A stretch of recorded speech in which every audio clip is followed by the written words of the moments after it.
안녕하세요. 저는 몇 년 전 폭망한 시댁에서 이혼하고 탈출한 30대 후반의 여자입니다. 저는 간호대를 졸업 후 지금까지도 간호사로 일하고 있습니다. 병원에서 3교대로 일하는 게 힘들 때도 있지만 제 적성에 잘 맞아서 평생의 업이라고 생각하고 해오고 있어요. 가끔 환자 본인이나 환자분들 가족분들이 잘 돌봐주셔서 감사하다고 덕분에 병원에 잘 있다가 건강하게 나간다고 인사를 주시면 그것만큼 보람되고 뿌듯한 일도 없죠. 그러던 어느 날 저는 동료 간호사의 소개로 한 남자를 만나게 되었습니다.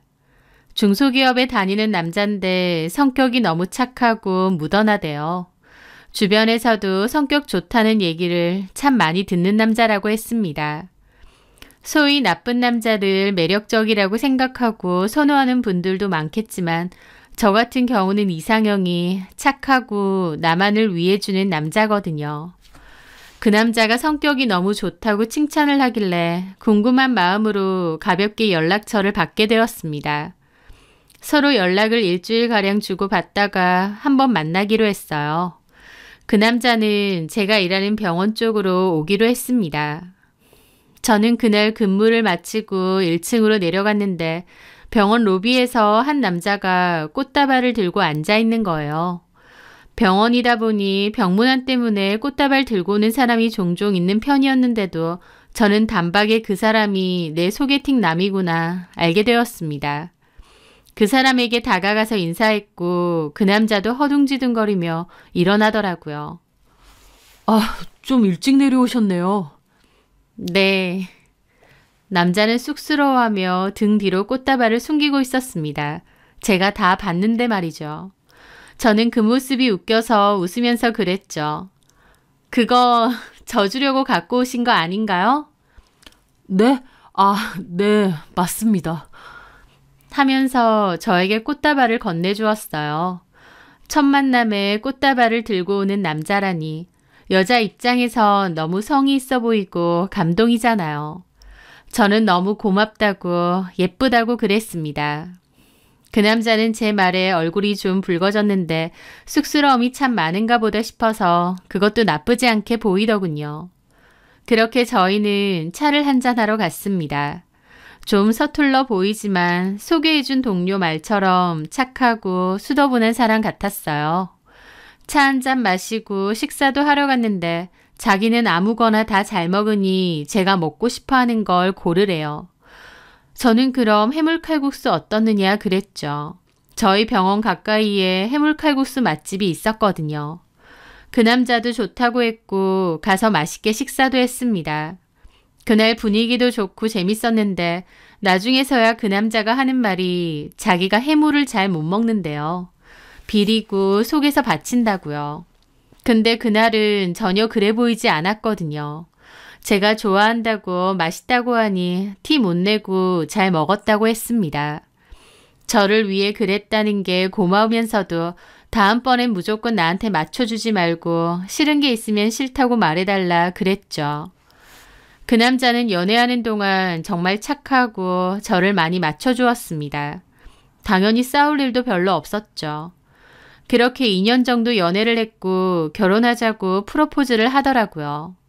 저도 승낙했고 본격적인 결혼 준비를 시작하게 되었습니다. 원래 양가 부모님을 먼저 만나 뵈야 되는데 그 남자가 자기 외할머니를 먼저 만나 뵙자고 하더라고요. 친할머니는 돌아가셨고 외할머니가 계신데 먼저 찾아뵙자고 해서 가게 되었죠. 집은 마당이 있는 큰 주택이었는데 좀 오래되긴 했지만 크고 관리도 잘 되어 있는 집이었습니다. 할머니 댁 되게 좋다. 관리도 잘 되어 있고 엄청 부지런하신가 봐. 정원 같은 건 한 번씩 관리해주러 오시는 분이 있어.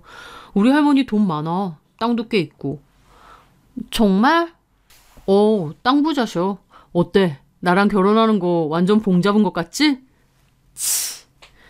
그렇게 저는 남친의 할머님을 만나 뵙게 되었어요. 처음 뵙는 자리인데다 웃으면서 따뜻하게 맞이해 주시더라고요. 저희 조부모님은 제가 어렸을 때 다 돌아가셨기 때문에 저는 할머니의 사랑을 많이 모르고 컸는데요. 저 예쁘다고 해주시고 좋아해 주시니 아, 할머니가 계시면 이런 기분인가 보다 싶기도 했습니다. 간호사라고? 네. 아휴, 직업 좋네. 여자 직업으로 참 좋아. 예쁘고 참하고. 우리 상훈이가 색식감 참 잘 데리고 왔다. 고맙습니다. 할머니는 저를 무척이나 예뻐해 주셨어요. 우리 할머니 손주보다 손주 며느리를 더 좋게 보시네? 너는 이 녀석아, 생전 할머니를 보러 오지도 않으면서 너 어렸을 때 너네 엄마 아빠 바쁘다 그래서 내가 거의 너 키웠어. 근데도 생전 부르지도 않으면 할머니 보러 올 생각도 안 하지? 하면서 서운해 하시더라고요. 남친은 멋쩍게 웃었습니다. 아휴, 그래서 색시 데리고 왔잖아요. 하여튼 너네 엄마 아빠도 생전 연락 한 통 없고 와보는 일도 거의 없는데 너랑 네 동생도 똑같아. 에이, 자주 올게요. 말만. 나 죽고 나면 그때 자주 올래? 아이, 참. 할머니는 농담조로 얘기하셨지만 진짜 서운한 마음도 있으신 듯 했어요. 할머니가 이렇게 잘 챙겨주시고 따뜻하게 대해주시는데 멀지 않는 동네 살면서 왜 자주 안 왔을까 싶기도 하더라고요. 저는 가족끼리 다 같이 복닥거리면서 지내는 게 좋거든요. 그렇게 인사를 드리고 종종 놀러 오겠다고 말씀드렸습니다. 그 뒤로 양가 부모님 인사 차례로 드리고 본격적인 결혼 준비도 시작했어요. 저는 그동안 일하면서 예적금을 꼬박꼬박 열심히 들었습니다. 간이 작은 데다 위험성이 큰 투자는 싫어하는 편이라서 그냥 저금 열심히 하는 게 속 편하더라고요. 그래서 처음 일 시작했을 때부터 꽤나 열심히 돈을 모아왔었죠. 그래서 저는 결혼 자금으로 1억 정도를 모아놨었어요. 반면 남친은 따로 모아둔 돈이 그리 많지 않다고 했습니다. 돈을 모으는 것보다 쓰는 게 더 많았거든요. 연애할 때도 남친의 씀씀이를 알긴 했어요. 돈 쓰는데 거리낌이 없고 잘 써제끼더라고요. 제가 그런 게 걱정돼서 이렇게 쓰면 월급 남는 게 있느냐 물어봐도 걱정 말라고 어련히 결혼할 돈은 다 있다고만 했고요. 그런데 막상 결혼하려고 서로 모아둔 돈이 얼마인지 물어보니까 남친은 2천만 원도 안 되는 겁니다. 그걸로 어떻게 결혼을 해? 괜찮아. 자기는 친정에서 따로 도와주실 돈 없다고 했지? 우리 집은 그래. 나는 집에서 신혼집 해주기로 했어. 어머, 정말? 집을 해주신다고? 실은 우리 할머니가 사놓은 아파트가 있거든. 그거 우리가 살 수 있게 엄마가 얘기해 놓는데. 할머니께서? 정말? 우리 살게 해주신대? 그럼 할머니가 예전에 나 결혼하면 집 해준다고 하셨던 적 있어. 겉봐, 내가 걱정할 필요 없다고 했지? 남친은 믿는 구석이 있었던 겁니다. 저는 감사하면서도 이렇게 집까지 받아도 되나 싶기도 했습니다. 걱정돼서 이것저것 물어보니 남친 말로는 할머니가 할아버지 돌아가시면서 물려받으신 땅이 많다고 그거 다 팔면 돈 꽤나 된다고 걱정 말라고 했죠. 할머니의 그 땅과 재산들 때문에 남친이나 남친 부모님도 씀씀이가 크다고 했습니다. 어쨌든 그렇게 저희의 결혼을 위해 할머니는 갖고 계시던 아파트를 남친 명의로 돌려주셨어요. 너무 감사하더라고요. 아무리 손주라고 해도 집을 그렇게 주신다는 게 쉬운 건 아니니까요. 저는 남친에게 얘기해서 할머니를 찾아뵙고 감사하다고 여러 번 인사를 드렸습니다. 할머니도 제가 마음에 들고 예뻐서 주시는 거라면서 행복하게 잘 살라고 하셨습니다. 그렇게 신혼집이 해결이 됐고 제 돈 중에 2천만 원 정도는 결혼 비용 및 혼수로 썼어요. 그리고 나머지는 예금에 다시 넣어두었죠. 외할머님 덕분에 집도 해결되고 여윳돈까지 들고 결혼 생활을 시작하는 거라서 너무 복받았다고 생각했습니다. 그렇게 결혼하고 3개월 뒤에 바로 아이도 가지게 되었어요. 저는 결혼 후에 할머님을 한 번씩 찾아뵙고 남편이 못 간다고 하면 저라도 잠깐씩 들러서 얼굴을 뵐 때가 많았습니다.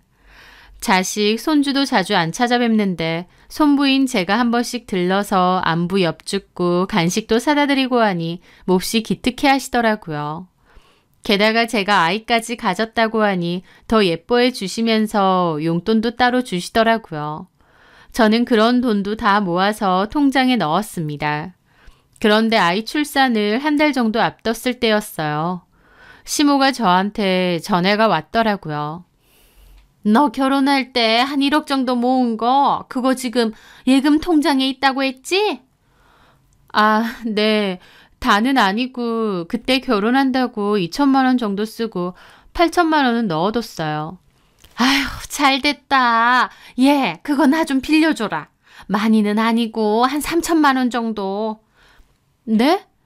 3천만 원이요? 무슨 일 있으세요?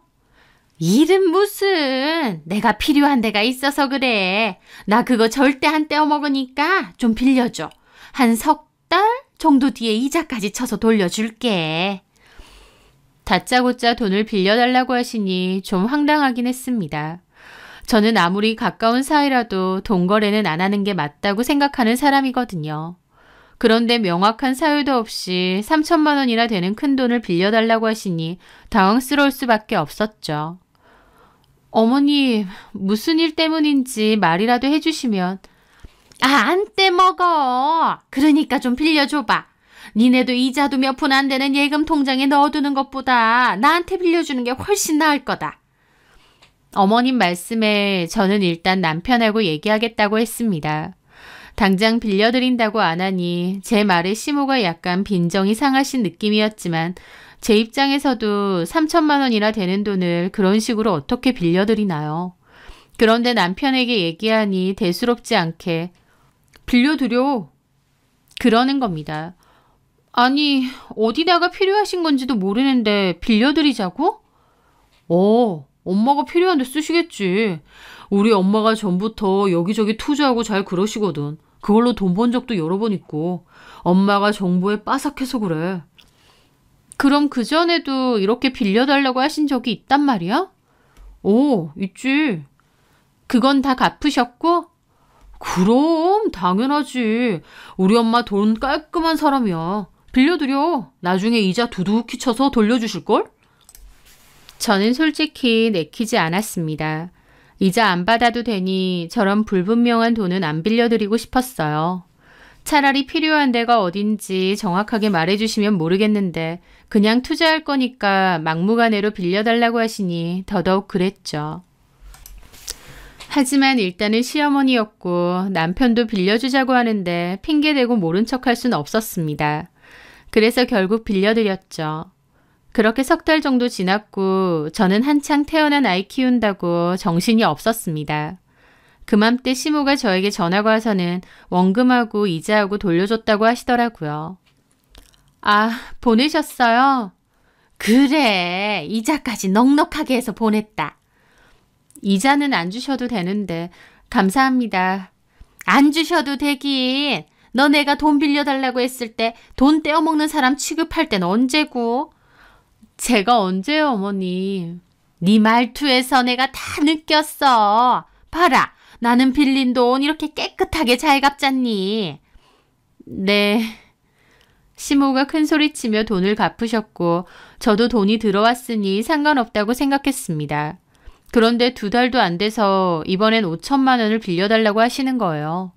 또 이자 넉넉히 쳐서 빌려주신다는데 저는 솔직히 이자 필요 없거든요.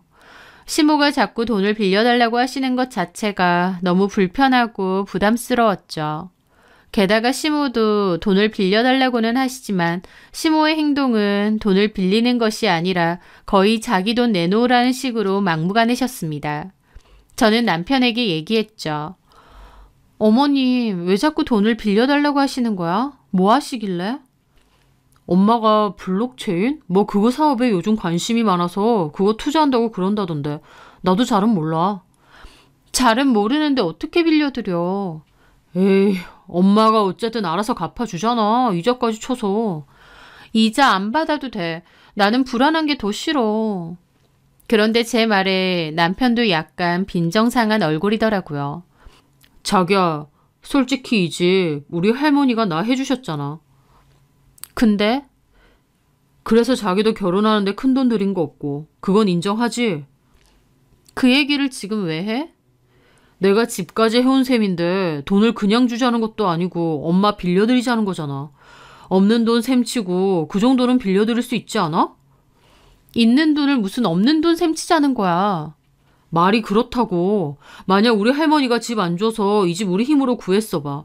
당신 그 돈도 고스란히 다 썼어야 했어. 그러니까 당신이 집 해왔으니 내가 갖고 있는 돈도 군소리 말고 어머님께 빌려드려라 이거야? 엄마가 안 갚는 게 아니니까.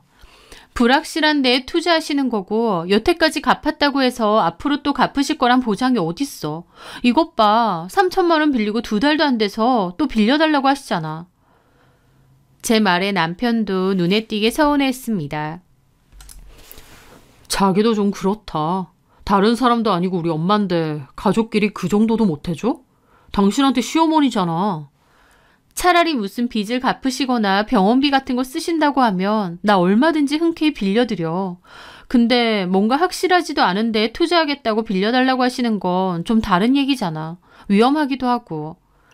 그래서 못 빌려드리겠다고? 솔직히 좀 그래. 엄마 엄청 서운해 하시겠네. 집까지 해줬는데 돈도 안 빌려준다 그러고. 남편은 입이 불퉁해서 저렇게 말하는데 저는 좀 어이없기도 했습니다. 막말로 할머님이 집 해주신 거지 시모가 해주신 것도 아니잖아요. 시부모님에게는 따로 받은 거 하나도 없거든요. 하지만 어쨌든 남편의 할머니가 해주신 것도 시댁에서 해주신 거나 다름없으니 암소리는 안 했습니다. 어쨌든 저는 이번엔 앞으로 안 빌려드리고 싶었는데 시모가 전화를 해서 뭐라고 하시더라고요. 너 상훈이한테 들어보니 나한테 돈 빌려주기 싫다고 했다며? 어머님, 그냥 싫다고 한 게 아니고요. 저번에 내가 너한테 빌린 돈 이자까지 쳐서 갚지 않았니? 그렇게 해주시긴 했죠. 너는 마인드가 큰돈 벌기는 글러먹었다. 이자도 몇 푼 안 나오는 예금에 백날 넣어도 봤자 뭐 할 거야. 그렇다고 당장 어디 써야 될 돈도 아니고. 그렇지? 네. 그러니까 나한테 투자 개념으로 좀 빌려달라 그거잖아. 그럼 내가 몇 달만 쓰고 이자 더 쳐서 돌려준다고. 너는 이게 계산이 안 되니? 시모가 하시는 게 뭔 줄 알고 투자를 생각하고 돈을 빌려드리겠나요? 솔직히 그전에도 내키지 않은 거 시어머니다 보니 그냥 어거지로 빌려드린 건데요. 그런데 어머님 하시는 소리가 그리고 나영아, 너 뭔가 착각하는 것 같다. 그 돈이 네 통장이라고 너만의 돈이 아니야. 너 지금 살고 있는 그 집 우리 집에서 해준 거지? 그래서 덕분에 대출금 하나 안 내고 아파트 살고 있는 거고 그 덕에 너는 네 돈도 거의 안 들였잖아. 그러면 네가 결혼 전 모아둔 돈이라고 해도 그 돈이 너만의 돈은 아닌 거지. 우리 상훈이도 반은 몫이 있는 거 아니겠니? 우리 상훈이는 나한테 빌려주라는데 너만 싫다고 이렇게 하면 안 되지. 하시더라고요. 신혼집은 할머님이 해주셨으니 제가 결혼 전 모은 돈도 남편과 반반 해야 된다라고 주장하시는 겁니다. 좀 황당하더라고요. 톡 까놓고 신혼집을 저랑 남편 공동명의 해주신 것도 아니라서 엄밀히 제 소유도 아닌데다 또 굳이 따지자면 어머님이 아니라 할머님이 해주신 거잖아요.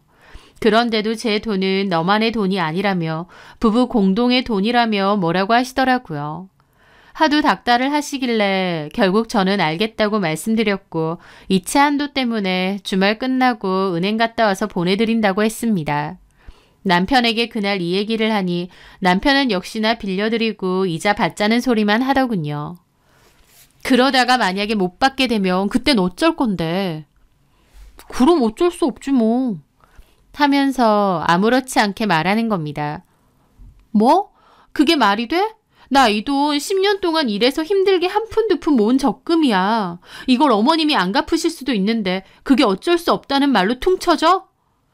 엄마가 갚는다니까 갚겠지. 그리고 만에 하나 당장 못 갚아도 걱정 마. 나중에 다 돌려주실 거니까. 왜? 할머니 유산 받을 거잖아. 그 유산에서 어련히 다 돌려주시겠지. 남편의 말이 어이없기도 하고 소름 끼치기도 하더라고요. 할머님 지금 멀쩡히 살아계신데 유산 받을 소리 하고 있어? 실은 건강 별로 안 좋으셔. 겉으로는 괜찮아 보이셔도 이리저리 아프신 곳이 많아. 원래는 요양병원에라도 가셔야 되는데 할머니가 싫다고 하셔서 그냥 집에 계시는 거야. 사실 안 좋은 곳이 꽤 많으셔. 보기엔 할머님 건강하신데. 보기랑 다르다니까. 어쨌든 할머니 돌아가시면 가지고 있는 땅이며 집이며 그 재산 결국 다 우리 엄마 아빠 거잖아. 그때 되면 어련히 다 우리 돈 돌려주시지. 그러니까 자기야, 제발 푼돈 가지고 부모님하고 이상하고 그러지 말자. 라는 겁니다. 5천만 원이 푼돈인가요? 남편의 사고방식이 진짜 황당했습니다. 게다가 할머니 재산인데 아무리 자식 손주라지만 돌아가시지도 않았는데 왜 벌써부터 왈가왈부하는지 이해가 안 되더라고요. 제가 할머니라면 자식들이 이런 생각하는 거 너무 서운할 것 같거든요. 그렇게 며칠 뒤 저는 할머님이 신경 쓰여서 아이를 데리고 할머니 댁으로 갔습니다. 할머님, 저 왔어요. 아유, 어쩐 일이야. 우리 증손주도 데리고 왔네. 하면서 반갑게 맞이해 주시더라고요. 저번에 보니까 여기 과자 좋아하시길래 좀 사와봤어요. 아유, 고맙네. 나 챙겨주는 건 우리 손부밖에 없네. 그렇게 있는데 가만 보니 식탁 위에 약이 참 많더라고요. 약을 많이 드시네요. 어디 안 좋으세요? 나이 들었으니까 여기저기 고장나고 아픈 거지. 그래도 병원에서 지내는 것보다 내 집이 낫다 싶어서. 건강관리 잘하셔야 돼요. 그럼. 우리 증손주 학교 가는 것까진 보고 가야 될 텐데. 당연하죠, 할머니. 그렇게 잠깐 얘기를 나누고 있는데 제 폰으로 시모가 전화가 왔습니다. 누구? 어머님이세요. 그리고 저는 전화를 받았죠. 예, 어머님. 시모가 전화 받자마자 돈 아직도 안 보내느냐고 그러시더라고요. 아, 조금 있다가 은행 가려고요. 시모가 빨리 보내라고 닥달하시며 전화를 끊었습니다. 할머니 표정이 안 좋으셨죠. 은행이라니. 아, 어머님한테 돈 보내드릴 게 좀 있어서. 그 말에 할머님 표정이 엄청 안 좋아지시더라고요. 너한테 돈 빌려달라고 하디? 네? 아, 네. 얘가 아직도 정신을 못 차렸나? 할머니는 화가 난 표정으로 그 즉시 시모에게 전화를 걸었습니다. 야! 너 손부한테 돈 빌려달라 그랬지? 너 진짜 왜 그래? 이번엔 또 어디다가 쓰려고? 하면서 화를 내시더라고요. 시모가 저렇게 돈을 여기저기서 빌린 게 하루 이틀이 아니구나 싶었죠. 너 그렇게 돈 빌리고 투자니 뭐니 하는 그지? 너 언제까지 그럴래? 결국 네가 그걸로 대단한 돈 번 거나 있어? 까먹지나 말고 가만히 있으라는데 왜 말을 안 듣고 일을 벌려 정말? 저번에도 투자니 뭐니 하고 내 돈까지 들고 갔다가 사기당한 거 잊었냐? 내가 다시는 쓸데없는 짓 말라고 했는데 이제 며느리 돈까지 건드리려고 해? 절대 안 된다. 너 알아서 하지. 어디 자식 돈까지 건드리려고 하고 있어? 어디 빌리기만 해봐. 할머니는 그렇게 전화를 끊고 저한테 그러셨죠. 내가 단단히 말했으니 너네 시어머니한테 절대 돈 주지 마라. 알았지? 네. 정신을 못 차려 하여튼 내가 없이 키운 것도 아니구만. 꽁돈에만 정신 팔려가지고 아휴. 할머니는 혀를 막 차시더라고요. 그날 집으로 갔는데 어머님한테서 전화가 왔습니다. 네, 어머님. 너 할머니 찾아가서 다 일렀니? 제가 잃은 게 아니라요. 아까 할머님 댁 찾아갔는데 어머님이 전화를 하셔서 너 거기 왜 자꾸 찾아가? 대뜸 그러시는 겁니다. 좀 황당하더라고요. 네? 뭐 얻어먹을 게 있다고 자꾸 찾아가냐고. 얻어먹을 게 아니고 그냥 안부차 찾아간 거예요. 너 참 속 보인다. 우리 엄마한테 잘 보이면 뭐라도 더 떨어질 것 같아? 그 노인네 현금 없어. 이제 갖고 있는 거 땅하고 그 집이 전부야. 그러니까 쓸데없는 짓 그만해. 어머님, 저는 그게 아니라 할머님 혼자 계신데 적적해 보이셔서 한 번씩 저희 준우 보여드리려고 가는 거예요. 참나, 누가 가라고도 안 하는데 남편 외할머니를 그렇게 뻔질나게 보러 간다고? 그게 말이 돼? 하는데 기가 막혔습니다. 본인이 안 간다고 다른 사람까지 저렇게 매도하는 게 황당했죠. 시모는 할머니가 자기 친엄마이고 가까운 데 사는데도 별다른 일 없으면 거의 안 찾아갔어요. 그렇다 보니 저희 남편도 외할머니 재산에만 관심 있고 도움만 받으려고 하지 따로 할머님을 잘 챙기려고 하거나 뵈러 가려고도 안 하더라고요. 시모가 할머님에게 그렇게 하시니 저희 남편도 보고 배운 거겠죠. 너 근데 돈 보내라는데 왜 안 보내? 할머님이 보내지 말라고. 나영아, 네 시어머니는 나야. 내 말을 들어야지. 얘가 진짜 왜 이래? 너 할머니가 재산 좀 많아 보여서 그쪽으로 줄 서고 싶은 거야? 어머님, 그게 아니라요. 됐고, 내일 보내. 알았어? 어머님의 강압적인 태도에 저도 빈정이 상해서 그랬습니다. 못 보내겠는데요. 뭐야? 할머님도 보내지 말라고 하셨고 제가 생각해도 좀 그래서요. 얘 아주 웃기네. 그게 너만의 돈이야? 어쨌든 저는 못 빌려드리겠습니다. 저는 못 빌려드린다고 단호하게 말했습니다. 내키지도 않았고 할머님도 빌려주지 말라고 하셨으니까요. 그런데 그 뒤에 엄청 유치하게 나오시더라고요. 갑자기 집값을 보내라고 하질 않나, 매달 생활비를 보내라고 하질 않나. 그전에는 그런 말씀 없으셨는데 갑자기 이런저런 핑계로 돈을 보내라고 그러시는 겁니다. 저는 어머님의 행동이 너무 유치해서 황당했는데 정작 남편은 도리어 저한테 엄마한테 돈 빌려주면 되는데 왜 고집부리냐고 뭐라고 하더라고요. 남편 입장에선 제가 자기 엄마 말 들으면 되는데 괜히 긁어부스럼 만든다고 생각하는 거예요. 남편도 결혼 전에 마냥 착한 줄 알았는데 결혼하고 보니 마마보이 기질이 너무 강하고 자기 엄마 말이라며 무조건 따르려고 하는 겁니다. 본인 생각도 줏대도 없고요. 저는 그런 남편에게 갈수록 실망했고 어머님 일 때문에 다투는 날도 잦았어요. 적은 나이도 아니건만 너무 어머님 하는 대로 휘둘리는 게 보였거든요. 그러던 와중 한 번은 제가 진짜 기분 상하는 일이 있었습니다. 그 일로 남편에게 너무 실망해서 이혼까지 생각할 정도였죠. 그날은 주말인데 저는 병원 근무를 해야 해서 출근을 했거든요. 저희 부모님은 2시간 정도 걸리는 타 지역에서 사시는데 엄마가 마침 볼 일도 볼 겸 제가 사는 지역으로 오실 일이 있으시대요. 그러면서 저 좋아하는 간장게장이랑 반찬을 들고 오신다는 겁니다. 됐어요, 엄마. 무거운데. 이미 가고 있어. 별로 안 무거워. 그러면 너 집에 없으면 비밀번호라도 알려줄래? 내가 냉장고 안에 넣어둘게. 최서방 집에 있어요. 오늘 우리 어머님도 잠깐 들르신다고 했거든. 그래? 그러면 그냥 초인종 누르면 되겠다. 그렇게 엄마와 통화를 끊고 남편에게 엄마가 곧 갈 거라고 톡을 보냈습니다. 그리고 저는 일 때문에 너무 바빴죠. 그런데 한창 바쁘게 일하고 와보니 몰랐는데 엄마로부터 부재중 통화가 3통이나 있는 겁니다. 깜짝 놀라서 전화를 걸었죠. 엄마, 나 바빠서 못 봤어요. 무슨 일이세요?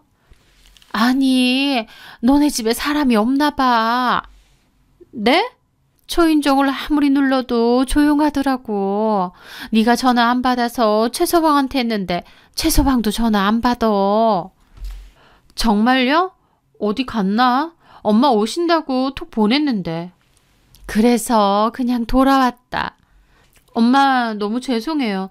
너무 무거우셨겠다. 이럴 줄 알았으면 비밀번호 가르쳐 드릴걸.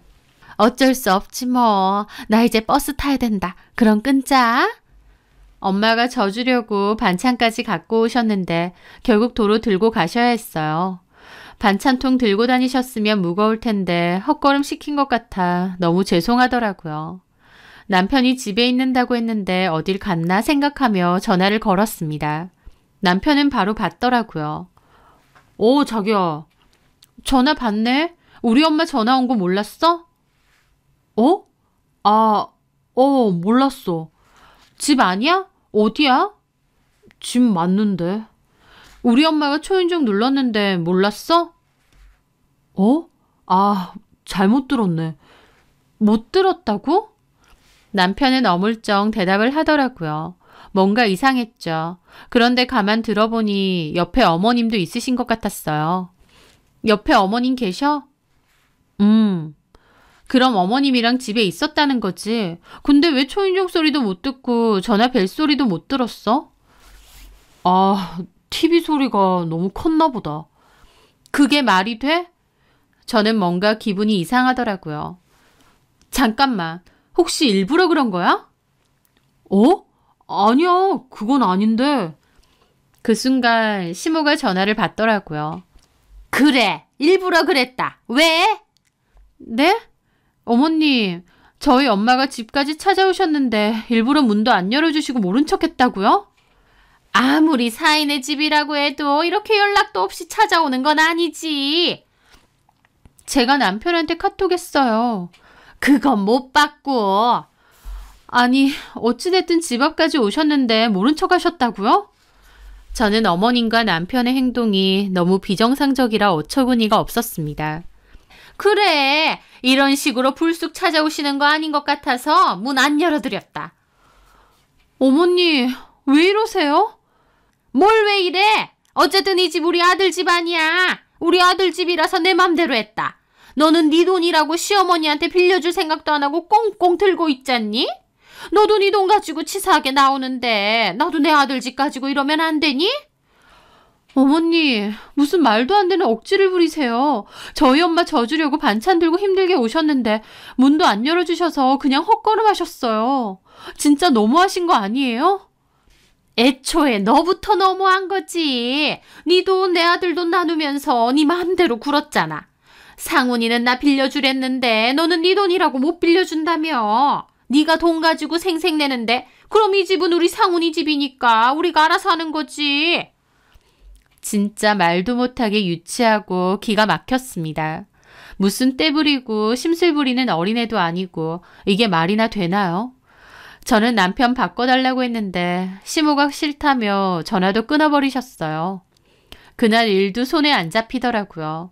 제가 어머님에게 돈 안 빌려드린 것 때문에 저한테 빈정상해 있다가 저희 엄마 오신 거 알면서 일부러 심술 부리면서 문도 안 열어준 게 분명했습니다. 어머님 행동도 너무 유치했지만 그걸 동조하고 있는 남편한테 더 화가 나더라고요. 그날 퇴근하고 집에 갔고 남편에게 따졌습니다. 지금 뭐 하자는 거야? 어머님이 그러면 당신이라도 어머님 말렸어야 되는 거 아니야? 아휴, 엄마가 그렇게 하자고 하니까 나도 어쩔 수 없어서. 당신 바보야? 무슨 마마보이냐고. 무슨 말을 그렇게 해? 장모님이 무거운 짐 들고 와서 초인종 누르고 전화했는데 집에 있으면서 모른 척하고 숨어 있다는 게 말이 돼? 어머님이 그러자고 했다고 그렇게 하는 게 말이 되냐고. 아, 그러게 엄마 기분 상하게 왜 하는데? 엄마 삐지면 오래 간단 말이야. 그러게 내가 돈 빌려주자고 했지? 맡겨놨어? 왜 당연하는 듯이 자꾸 빌려드리라고 하는데. 솔직히 엄마 말 맞다나. 그 돈 당신만의 돈도 아니잖아. 결혼했으면 공동의 돈이지. 엄마 말 틀린 거 하나도 없구만. 나는 엄마한테 빌려주고 싶어. 나는 싫다고. 당신은 무슨 어머님 꼭두각시도 아니고. 말 함부로 하지 마. 나 참. 정말 상식 이하의 행동 때문에 미치고 팔짝 뛰겠더라고요. 그 일 때문에도 남편과 시모에 대한 정이 다 떨어졌는데 진짜 하이라이트는 그 뒤에 있었습니다. 남편이 기어코 내 통장이랑 도장 훔쳐다가 돈을 꺼내서 어머님 빌려드렸거든요. 그 사실을 알고 저는 진짜 까무러쳤습니다. 미쳤어? 누구 맘대로 돈을 빌려드려? 당신 이거 도둑질이야. 가족끼리 도둑질이라니. 말이면 단 줄 알아? 엄마가 2달만 쓰고 이자 쳐서 준다고 했어. 왜 네 맘대로 남의 돈을 훔치냐고. 저도 열받아서 악을 질러댔습니다. 진짜 남편이고 시모고 너무 질리더라고요. 훔쳐? 너 말 다 했냐? 그렇게 치면 이 집 내 집이야. 너도 네 몫에 돈 내던가. 아니면 이 집에서 나가. 뭐? 진짜 그놈의 집 타령. 저는 진짜 돌아버릴 것 같더라고요. 저는 이런 인간이랑 더 못 살겠다. 이건 아니다 라는 생각이 들었어요. 결혼했는데 지네 엄마 말만 무조건 듣고 심지어 제가 절대 안 된다고 했더니 제 적금 통장 훔쳐가서 돈까지 빌려주고 저런 남자랑 계속 살 수 없다는 생각만 들었습니다. 저는 그 일로 남편과 정말 많이 다퉜고 이혼까지 결심을 하게 되었습니다. 시모도 아들 이혼을 말리긴커녕 남편더러 이혼하라고 그러셨다더군요. 남편도 처음엔 저 붙잡고 얘기로 풀자느니 어쩌느니 했지만 자기 엄마 말만 듣는 사람답게 시모가 이혼하라고 하니 말 바로 바꿔서 협의 이혼하자고 하고요.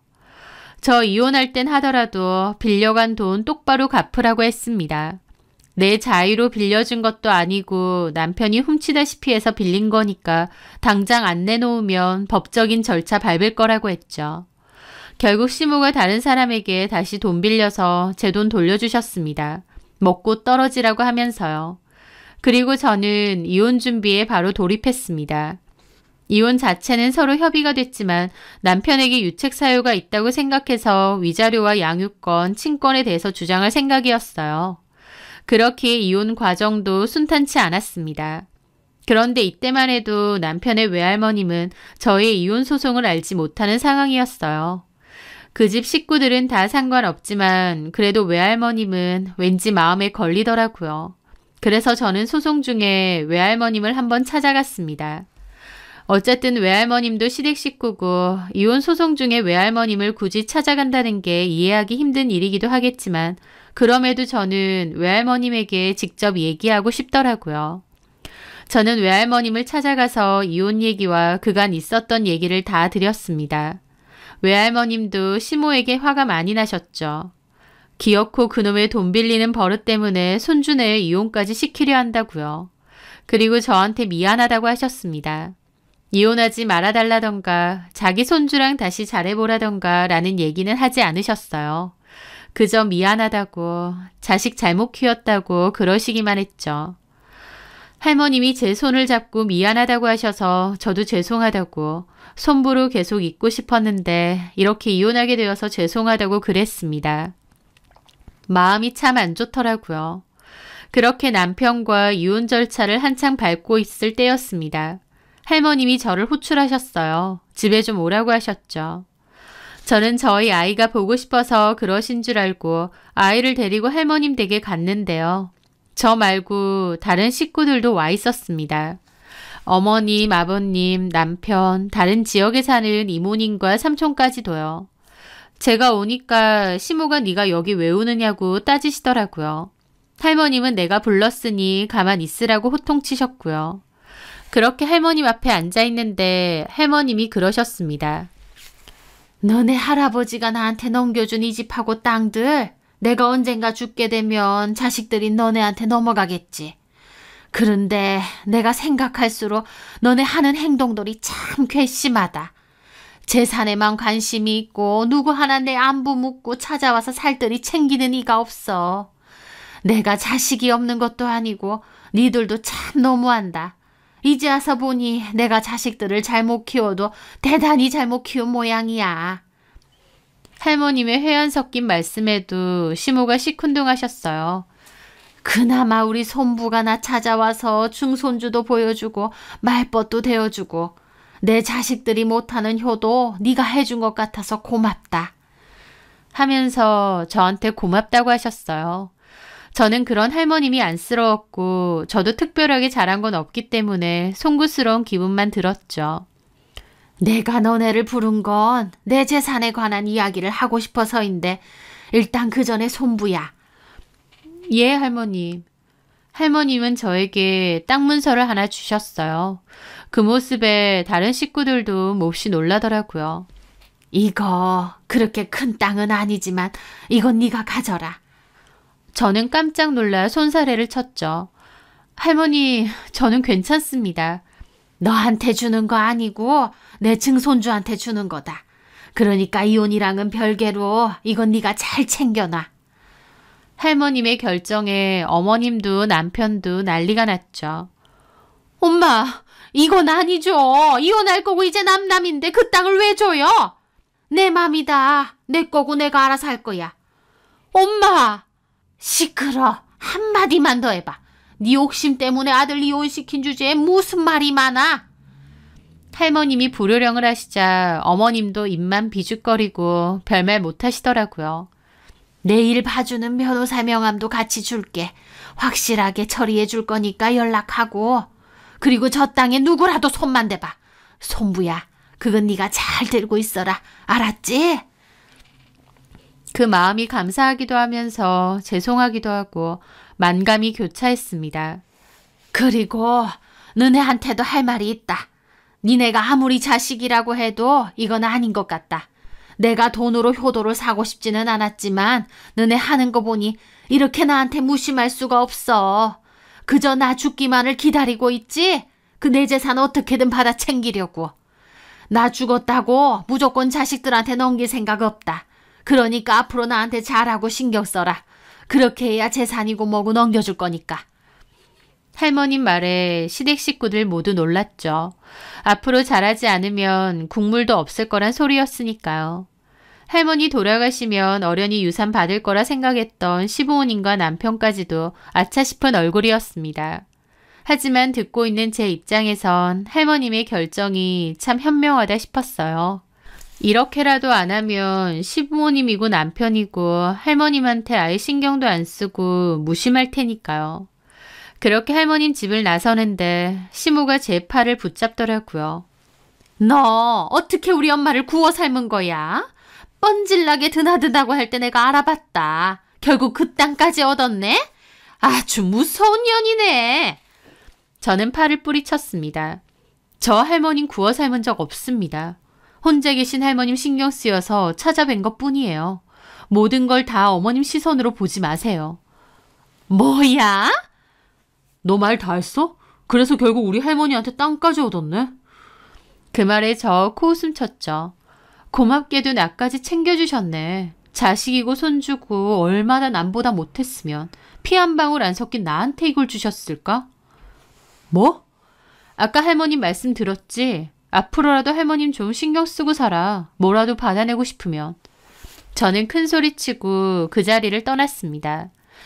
할머님이 저까지 챙겨주신 게 감사하기도 해서 이혼이 마무리되고 나서도 저는 한 번씩 찾아뵀어요. 할머님은 그때 그렇게 말하고 나서는 시댁 식구들이 일주일에 한 번꼴로 할머님을 찾아온다고 하더라고요. 속보일지언정 그래도 진작에 이렇게 할 걸 그랬다고 하셨어요. 돈으로 자식들 환심 사는 게 싫어서 안 그랬는데 보자 하니까 너무 심했다면서요. 제가 봐도 참 너무들 한다 싶었지만 돈 때문이든 뭐든 이제라도 잘하려는 척이라도 하는 게 다행이다 싶었습니다. 저도 자주는 아니라도 한 번씩 할머님 찾아뵙고 저희 아이도 보여드렸어요. 그런데 할머님은 어느 순간부터 건강이 많이 안 좋아지신 듯 했습니다. 저는 그런 할머니가 너무 걱정되더라고요. 그러던 와중 건너서 들었는데 남편은 이혼한 지 1년도 안 됐건만 벌써 다른 여자랑 결혼 이야기까지 오간다는 거예요. 그것도 어머님 소개로요. 착하고 순박한 척하면서 금세 다른 여자까지 만났나 보더라고요. 어차피 할머니 재산 나중에 받을 거니까 돈 펑펑 쓰면서 지내는 것 같고요. 이제 와서 보면 전 남편은 착하고 순박한 것도 아니고 그냥 지 줏대 없고 멍청한 마마보이일 뿐이었습니다. 하여튼 재혼한다 어쩐다 하길래 기분도 나쁘고 어이도 없었지만 이제 내 할 바는 아니다 싶기도 했어요. 그렇게 이혼하고도 1년 반 정도 지났을 무렵이었습니다. 저는 갑작스럽게 할머니의 부고 소식을 듣게 되었습니다. 앓고 계시던 병이 갑자기 악화가 되어서 결국 세상을 떠나신 거였죠. 그렇게 장례식장을 찾게 되었는데 거기서 시모가 까무러치는 소리를 들어야 했습니다. 알고 보니 할머님이 돌아가시기 전에 모든 재산을 다 사회에 환원했다고 하시는 거예요. 저한테 따로 증여해 주신 그 땅 말고 집이며 땅이며 전부요. 사실은 할머님이 그전부터 그런 결정을 하셨다고 했습니다. 하지만 자식들이 너무 괘씸해서 일부러 거짓말을 해서 자신을 돌보게 만드신 거였죠. 돈 때문에 어거지로 효도하던 전 시부모님과 전 남편은 완전 닥쳤던 개신세가 되었습니다. 게다가 들어보니 어머님이 투자했던 그 블록체인인가 뭔가도 잘 안 돼서 손해가 막심하다고 하더라고요. 그래도 할머님의 유산만 믿고 있었을 텐데 할머님의 유산까지 없어졌으니 개털, 빈털털이 신세가 된 거였죠. 그나마 남은 건 전 남편이랑 저랑 살았었던 아파트 정도라고나 할까요? 시모는 장례식장에서 돌아가신 엄마 때문이 아니라 돈 때문에 펄쩍 뛰며 울더라고요. 참 저런 것도 자식이라고 싶어서 참 씁쓸하기도 하면서 할머님이 오죽하셨으면 그런 결정을 내리셨을까 싶기도 했습니다. 나중에 들리는 얘기에 의하면 전 남편도 재혼했는데 1년도 안 돼서 이혼했다는 말도 있더라고요.